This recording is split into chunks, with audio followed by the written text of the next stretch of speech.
never went all the way down. Oh, it's just a parrot. Scared ya? Polly want a cracker? Not Polly! Lolo! Lolo! Lolo! Lolo! Lolo! Lolo! Okay, I get the point. Lulu. Lolo! Lolo! Lolo! Lolo! Do you by any chance know Latin? Quiste rogavit, bene vidi vici, semper ubi sub ubi, morituri status. Semper Ubi I'll Sububi, take call that back. as a yes. Would you mind translating something for me? Fire away! Semper Ubi Sububi, always wear underwear. And I know Vidi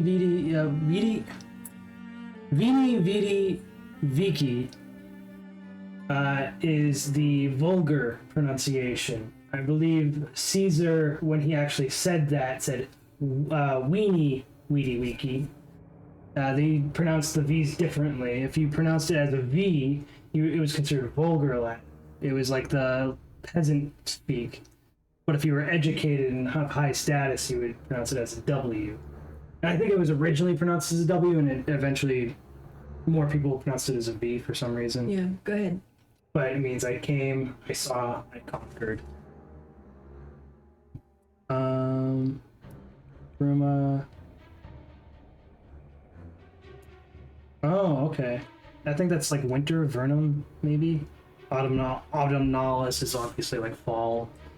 Solstitium is something to do with the sun. I don't know what Bruma? The longest day of the year is solstitium, the summer solstice. The shortest day is bruma, the winter solstice. Equinoctium vernum is a Oh, spring vernum's spring, equinox. okay. Equinoctium autumnalis is a fall equinox. Day equals night. Lulu's always right. Okay, I see. Vernum is spring. So it's equinoxes and solstices. Bye, bird. Bob's your uncle. Okay. Felicity, the door, the door. We got a bunch of symbols here. This vivat, qui bene vivat.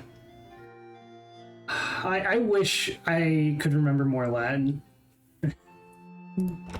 Or is I it need ubis? the key. Ubis has a word. I don't know. It looks like this, but might be like ubis vivat. We good life, something like that. Live. Oh, they live. Oh, st. They live, maybe. OST, Mustis NT. That's all I remember. I need the key. Does this work? I need the key. Who's the pretty bird in the mirror? The time has come for closing book. Okay. There goes my cell phone. Hello? Hi, Nancy. It's Mrs. Petrov. How is everything? Have you seen Linda yet?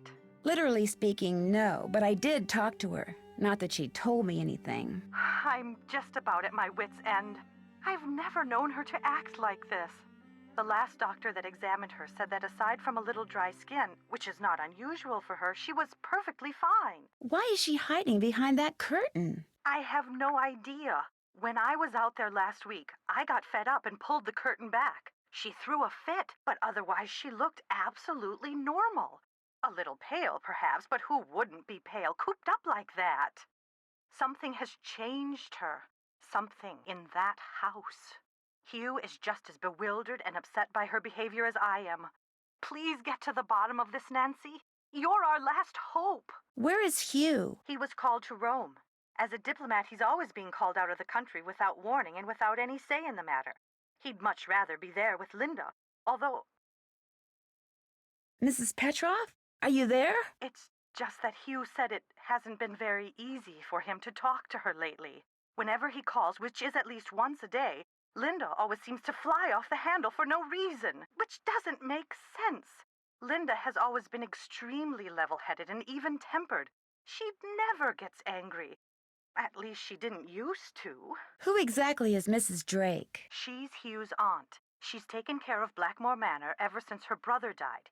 He was Hugh's father. She's a bit of a character. In what way? The way she spends all her time in that conservatory, slouching around, trowel in hand, murmuring to herself. You'd think she was burying something. Or somebody. Goodbye, Mrs. Petroff. Goodbye, Nancy. Oh, one more thing. My niece is on call and her husband's out of town, and I told her I'd go over there and babysit if she had to work. So if you call and I don't answer, that's why. Bye.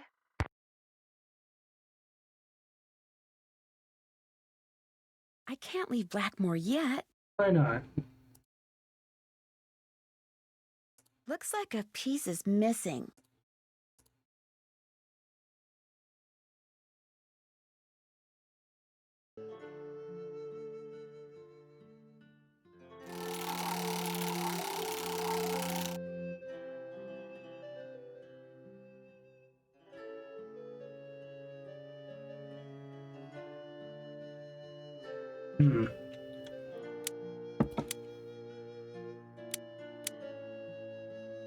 I have no idea what I'm doing.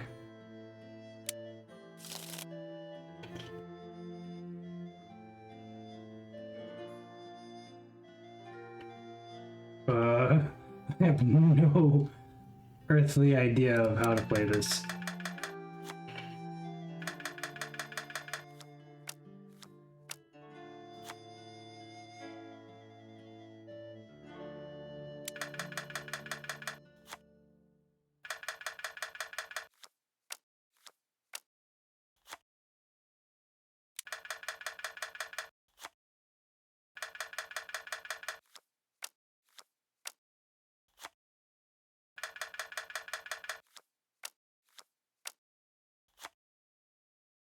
Okay, we're taking turns.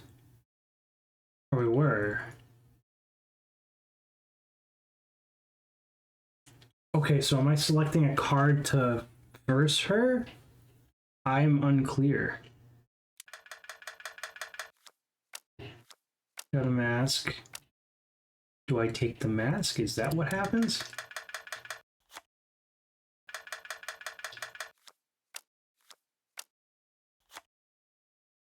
I'm so unclear. It's like go fish or something? I don't really understand.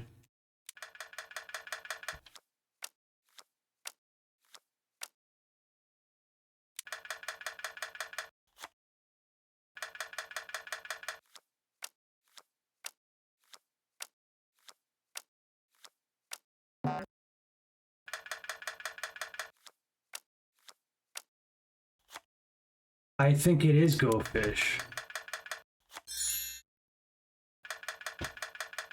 I don't know. I don't know. We're exchanging cards, clearly. I don't really know how.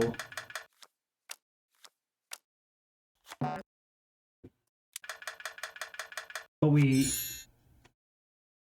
so we're tied, right? No, she's winning. Betty is winning. I only have 2 matches, she has 3. I need another one. Oh, no, okay, we're tied.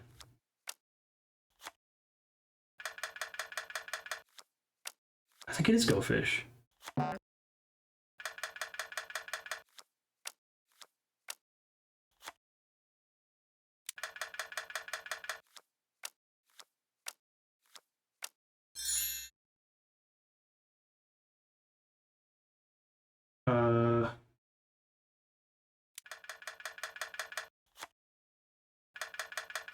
Oh no, if it's Parrot, she might win. No? Didn't win. Okay. No? Oh no, she did win. Okay. I understand how the game is going now. It's go fish. She got more matches though. Yeah, she got 6 matches, I only got 4.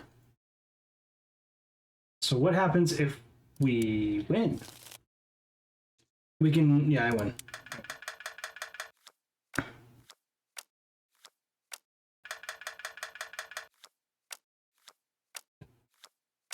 Sorry, Betty, you lose. There we go. Do I get anything? No. Well, that's very disappointing. At least I figured out how the game was played. I guess you might need to, like, put something in here to change the game mode. I don't really know. But at least I figured out how to play. It's just go fish. Oh, this is, what's her face? I already forgot her name. The lady that we're staying in the room of. Right. That the girl is, Jane is studying. We leave the room for like an hour and I already forget her name. But this is her sign. This is her, whatever you want to call it. I already forgot what it's called. Family crest. It's her crest. Yes. And these are some of the other dudes. I saw this in the book, I think.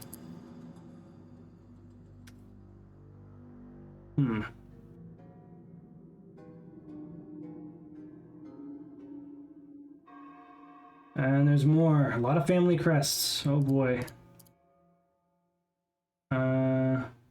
Is this Hugh? Which is why he doesn't have a crest? I don't know. Here.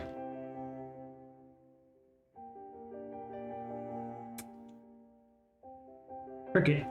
1751. Oh boy. Bridget. Ah, Bridget, that's her name. Wonder what happened in there. Please stay out of the kitchen until the fire damage is repaired. Oh boy. Well, there was a fire, clearly.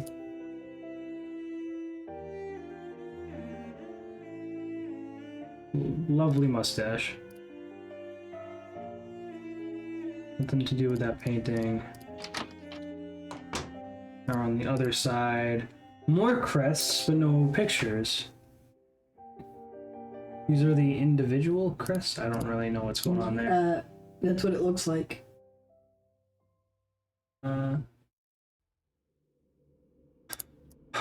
Okay. That guy looks like Isaac Newton. A little bit.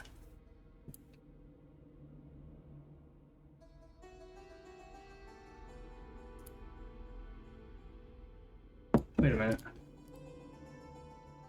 Can I interact with this? It's another gargoyle. And there's all these things on these pillars. Can't really look at.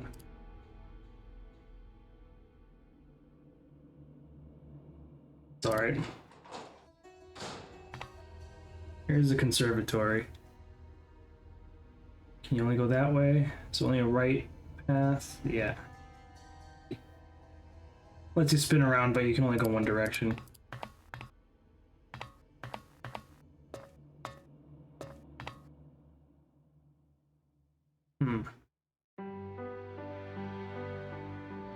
Looks like John Penbelin may have developed some of the plants that are in here himself.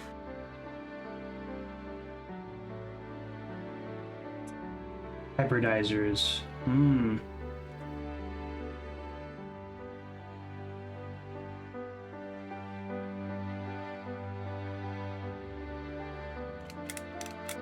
Doesn't work.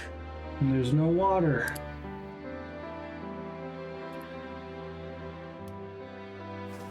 Nice fly trap. Carnivorous plant.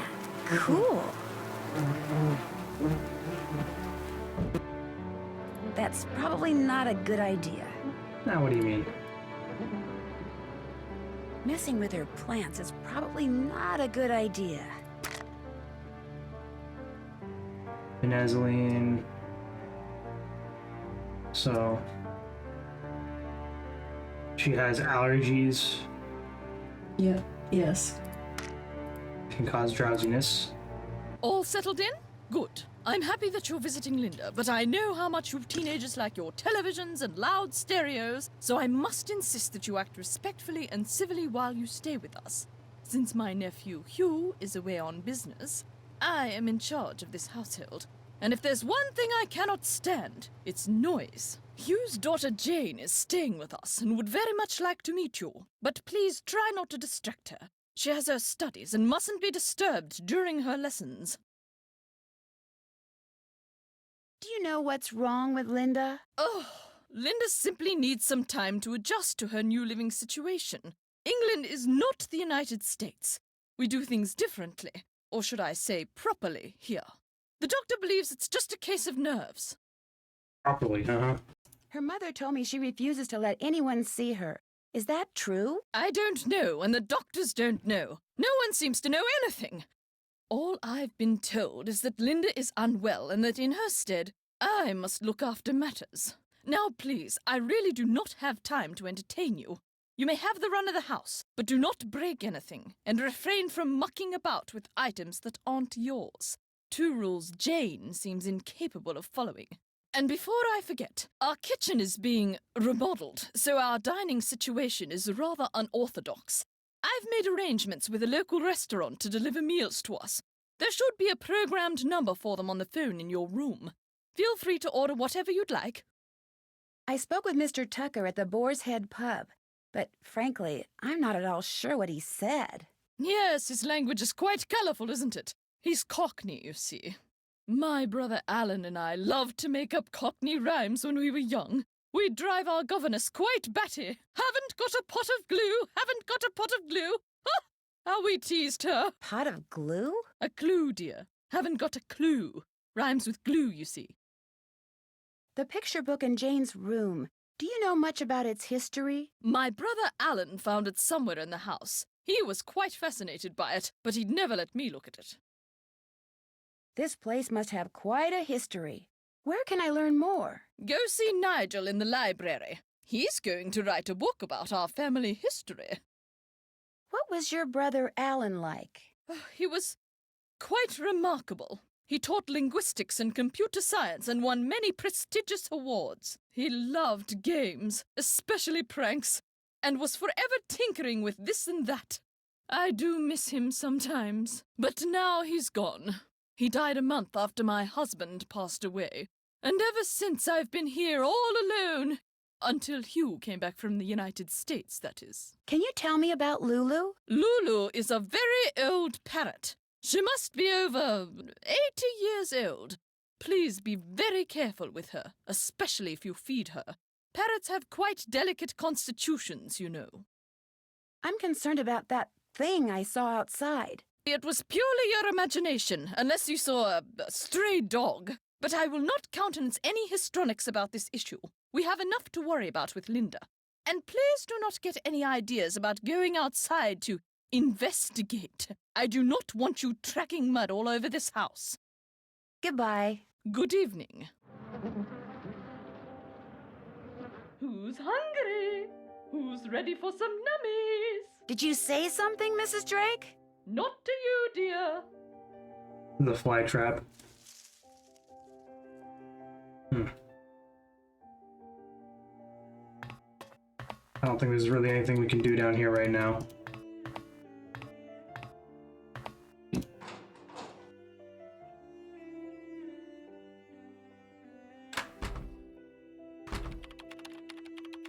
Ah yes, are you here from the agency? It's about time. Agency? Oh dear, you're not the typist from the spiffy specialty agency, are you? Well, how do you do? I'm Nigel Mukherjee. Pleased to meet you. My name's Nancy Drew. Are you visiting Blackmoor Manor? I'm researching the Penvillen family, and Mrs. Drake has graciously opened the library for me. Nothing much has been written about the Penvillens. Until now. Why do you think that is? It might have something to do with their scandalous history. Or perhaps it has something to do with the family treasure. Family treasure? For centuries, the Penvillens have been very secretive. Some believe they're protectors of a fabulous treasure, or of some dark secret. There are several skeletons rattling about in the Penvillen closet. Take, for example, Eleanor Penvillen, tried and convicted of witchcraft in 1650, quite the height of the witch trials here in Essex.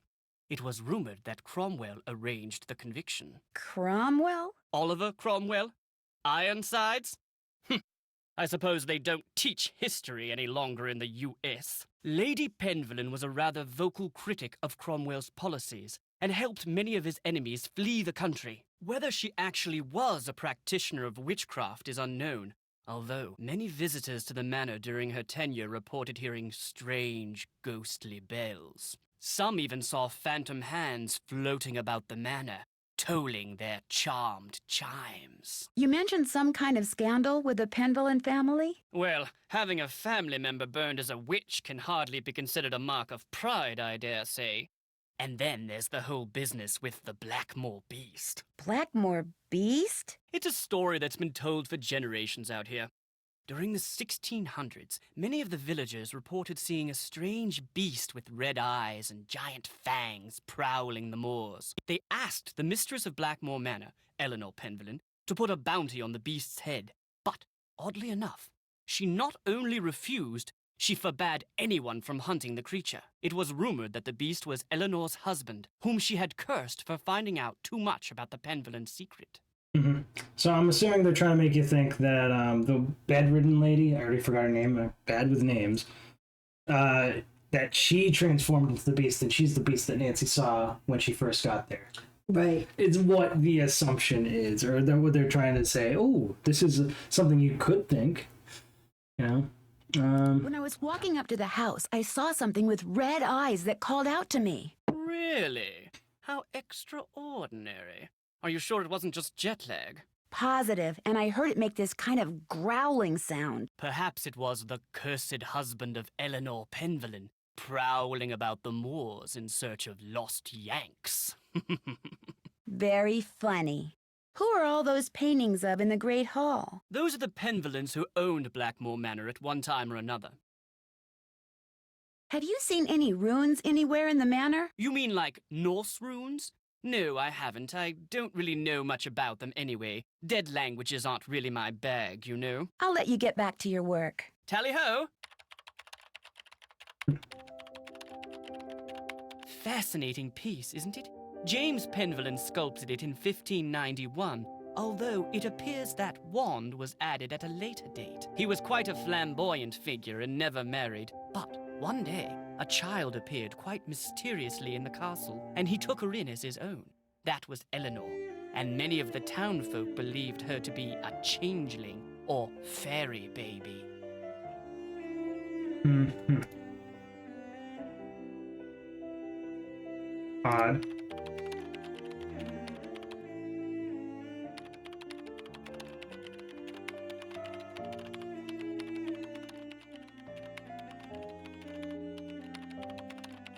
I doubt you'll find much of interest in there. They're mainly law books. Charles Penvillin was a prominent judge in the 16th century. Sad to say, he lost his son at a young age, left his estate to his grandson, Thomas. Interesting. I'm researching Philippe Penvillin, and it appears that many scholars believe he was a pirate. That would explain his source of wealth. Those manuscripts are very old and brittle. They date back to the 14th century. Odo Penvillin collected most of them. His father, Randolph, and son Milo were rather more interested in military victories than in book collecting. Mm-hmm.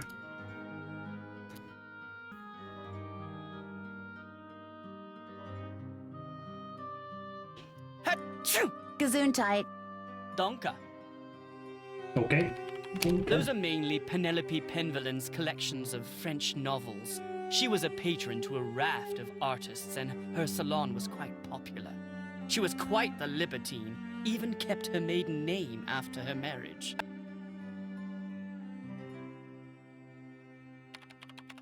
So I can just approach that, and that's it. Over there, over here, no. Can we get to the computer? Yes, Do you we mind can. if I use this computer? No, not at all. But it's very old. Feel free to use mine if I'm not here. Hello, Alan. May I have your password? I don't know the password. Is it... That's a very secure password. Alright. Achoo! À tes souhaits. Merci. I see. They're doing different languages. The last one, Gesundheit, that's German. I'm assuming is French.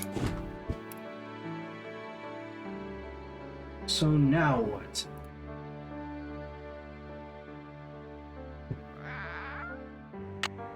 So we have a key, but we can't use it without some kind of lubricant.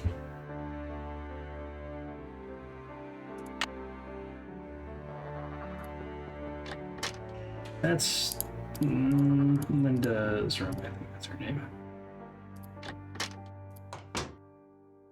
Hi, Nancy. Have you ever seen anything strange outside? Once I saw my Uncle Roger's toupee fly off during a windstorm. Talk about freaky. I mean, have you seen a strange animal outside? No, but I have heard weird noises like this. Howling.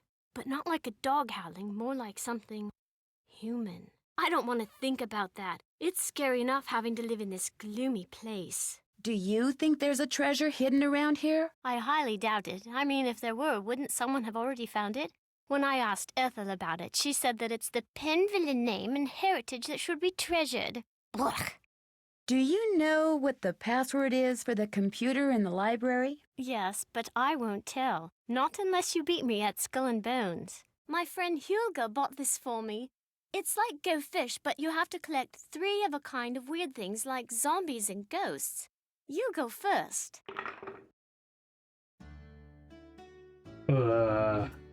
So it's like go fish, but you need... I mean, it's the same thing as the fortune teller thing, I think, right? Yep. Do you have any skulls? Here you go. I got a match. Do you have any bones? Nada.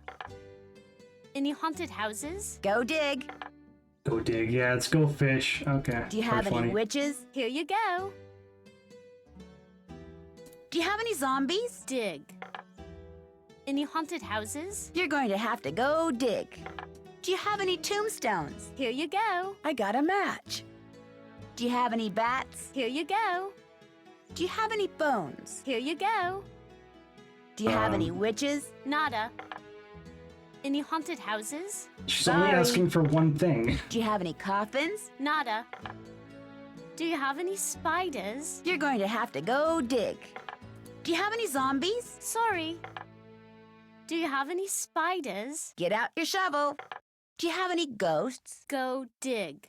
I got a match. Do you have any spiders? Oh my gosh. Sorry. Do you have any witches? Dig. Any haunted Dang houses? it, I just All picked it up. yours. A match?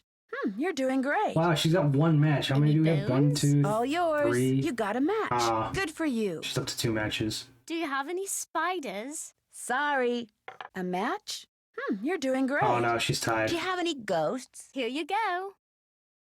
Sorry, Do you have tied. any witches? Sorry. I got a match. Oh, we're ahead. Do you have any coffins? All yours. Do you have any coffins? Go dig. Do you have any witches? Here you go. I got a match. Do you have any zombies? Nada. I got a match. Do you have any coffins? I win. Here we go. You Only by won. 1 match. Good job. Okay, the password for my grandfather's computer is on his coat of arms, plain as day. Okay, so it's on his coat of arms. The lady in black you saw in Linda's room. Did she look like anyone you know? Like I said before, I couldn't really see her face, but she was kind of dressed like the lady in the Great Hall. Which lady? Eleanor. I know it sounds weird, that's why I didn't want to tell anyone. It's too creepy. Sometimes wonder if I just dreamed it all up. Mrs. Drake is always saying I have a rampant imagination. I should get going. Come back soon. Okay, so her grandfather, I think it's on here. I'm assuming. Who was Adam? I didn't mean to do like he that. married Eve. Duh, no kidding.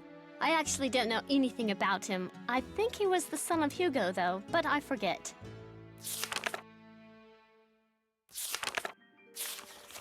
Their grandfather was Alan, maybe? Alan. Correct. So.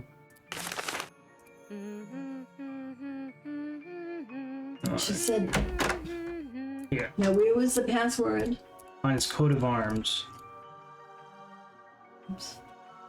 So where is Alan? I don't know these people. They don't have names. Unless this is him. Pergamentum exit.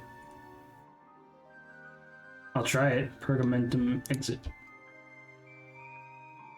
You want it, write it down. Nah, you got it.